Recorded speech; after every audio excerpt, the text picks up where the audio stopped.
এই যে বিয়ার মা হাফসা খাতুন, এই মাতারির বিরুদ্ধে একের পর এক অভিযোগ উঠাইতেছে। এর পরও বাংলাদেশের প্রশাসন হেতির বিরুদ্ধে কোনো অ্যাকশন নিতেছে না। এখন এই যে বিয়ার নানি হাফসা খাতুনের মা, উনি মিডিয়ার সামনে আয়া করছে এই মহিলার বিরুদ্ধে আর কি কি প্রমাণের প্রয়োজন কোন চাই, এই মহিলার বিরুদ্ধে ব্যবস্থা নেয় না প্রশাসন। যাই হোক, হাফসা খাতুনের মা এই যে পিয়ার নানি কি কয় একটু শুনেন, হের কথাটি ভালো করে একটু শুনেন, ব্যাকে একটু আমলে নেন হের কথাটি। আমি হাফসার বিরুদ্ধে আপনারা সবার সামনে আমি আমার কষ্টের কথা আমি বলতে চাই।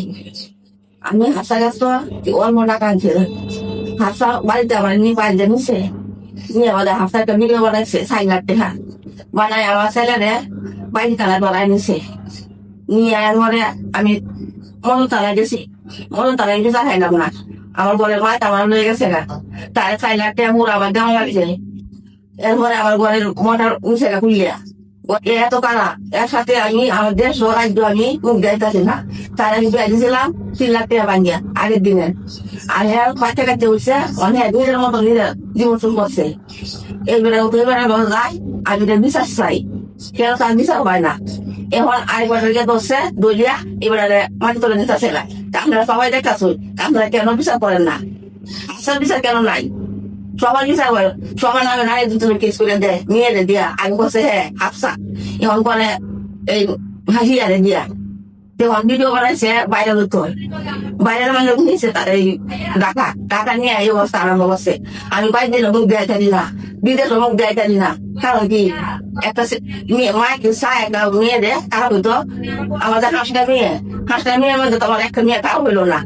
আর এখন আমার একটা বড় মেয়ে, তাদের সন্তান আছে, দাবার ঘর আছে, তারে দিয়ে এই বাইরে দৃষ্টি হচ্ছে, যা ইচ্ছে তাই হাসাই মিশে হইতেছে। বিচার নাই কেন? কেন প্রধানমন্ত্রীর কাছে আমি বিচার চাই।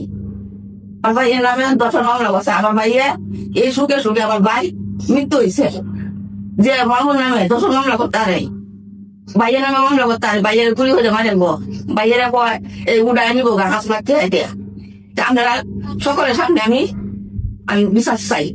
আমি থানায় গেছি, আমার বিচার নাই। আর হ্যাঁ অনলাইনে কল দিলে হ্যাঁ পুলিশ আয়, হ্যাঁ এত খাবার কোথায় খাইছে, হ্যাঁ আছে কেমন মানুষটা তো আছে, এই মানুষটা আমি দিশা করতে চাই। হ্যাঁ শান্তি লাগিয়া হ্যাঁ লেয়া ওরা নাই, হ্যাঁ মেয়েরও লেয়া ওরা নাই, হ্যাঁ লেয়া ওরা নাই, হ্যাঁ সেরারও লেয়া ওরা নাই, হ্যাঁ সেরা গাঁজা খায়, মদ খায়, ট্যাবলেট খায়। এরপরে দেও হ্যাঁ সেরা কথা কয় না।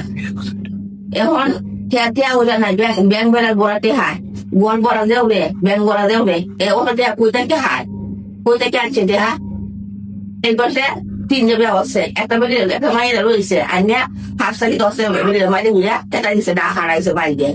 একটা বাইরে গেল তো, একটা কষে রাখলো না তো, একটা কষে সিধা গায়ে ফুমের লালা কোয়ানে দিয়েছিস। এই যে হাফসা খাতুন, এই মাতারিরে তো এই মুরব্বী ফেটে রাখছে, ঠিক না? হের ফেট থেকে তো বাইরে আইছে। চিন্তা করে দেখেন, একটা সন্তান কতটা অমানুষ হইলে টিয়ার লেগে মার গায়ে হাত দেয়। বৃদ্ধ মা বুড়ো হয়ে গেছে, এই মাতারিরে ধরে দেখছেন কেমনে কি লাইছে। তাহলে এই মাতারির বিরুদ্ধে যে যে একের পর এক এই অভিযোগগুলা উঠে আইতেছে, মানুষ দেখতেছে, তারপরও হের বিরুদ্ধে কোনো ব্যবস্থা নেওয়া হইতেছে না। বাংলাদেশ প্রশাসনের দৃষ্টি আকর্ষণ করতেছি এই মাতারিরে, এই মাতারির মাইয়ারে যত তাড়াতাড়ি সম্ভব 2 দ্বারে ঢুকান, এই 2 দ্বারে ঢুকে একটা কঠিন শাস্তির ব্যবস্থা করেন। এটি সমাজ নষ্ট করতেছে, এটি পরিবেশ নষ্ট করতেছে, পরিবার নষ্ট করতেছে। কঠিন আইনি ব্যবস্থা নেন এদের বিরুদ্ধে। একজন মা কতটা অসহায় হইলে, একজন মা কতটা নিপীড়িত হইলে সন্তানের বিরুদ্ধে এরকম অভিযোগ আনে। মা নিজে বিচার চাইতেছে, মা নিজে বিচার চাইতেছে মেয়ের, তাইলে তারপরেও আপনারা বিচার করতেছেন না, এরা আইনের আওতায় আনেন, ধরেন।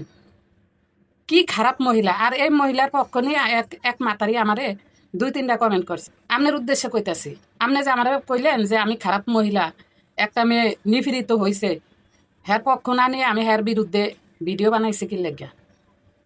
আপনার কমেন্টটা আমি দেখতে চাই যে আপনার মতামত কি এত কিছু দেওয়ার পরেও। ওই প্রশাসনের মতো আপনারও চোখে হুল পড়ছে, ঠাডা পড়ছে, এর লেগে আপনি এই ধরনের চরিত্রহীন মাতারি করে সাপোর্ট করতেছেন। বেয়াদবগুলো আছে না, বেয়াদবগুলারে সাপোর্ট করে। ভালো মানুষ কোনোদিন খারাপ মানুষে সাপোর্ট করে না, চরিত্রহীন জঘন্য মানুষে সাপোর্ট করে না। ফাইজলামি করেন কমেন্ট বক্সে আইসে না। ফালতু মহিলা, কিছু কিছু ফালতু মহিলার আছে না বুঝে আজে বাজে কমেন্ট করে। এই মাইয়া যদি হাসাই ইমরানের দ্বারা এরকম ক্ষতিগ্রস্ত হয়ে থাকে, আমি অবশ্যই ইমরানের বিচার চাই। আর যদি এই মাইয়া বিনা দোষে এই ছাড়ার ফাঁসিয়া থাকে, তাহলে এই মাইয়ার কি বিচার হওয়া উচিত? মাইয়ার মার কি বিচার হওয়া উচিত? হ্যাঁ।